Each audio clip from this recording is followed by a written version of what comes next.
Welcome back.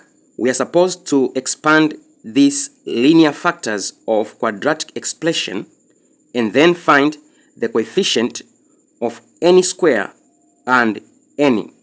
Straight, let us do together. What you are going to do, we are going to take the first term of the first linear factor, that is any. We are going to multiply by the second linear factor,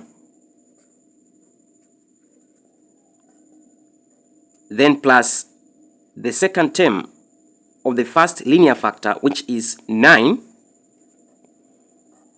multiplied by the second linear factor.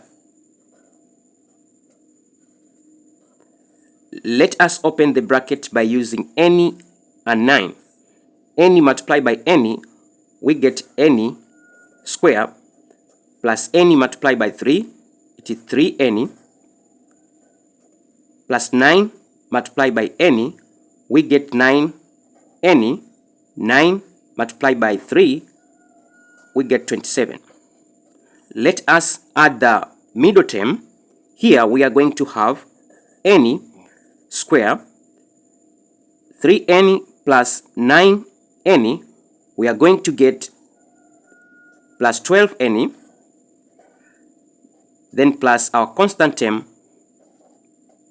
27. Now we need to find the coefficient of any square and any.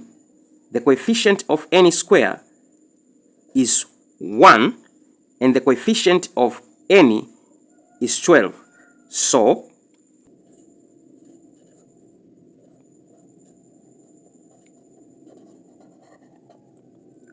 coefficients of any square, this is equal to 1, and coefficient of any is equal to 12. I hope you understand this. Don't forget to subscribe, share, and comment. See you next time. Bye.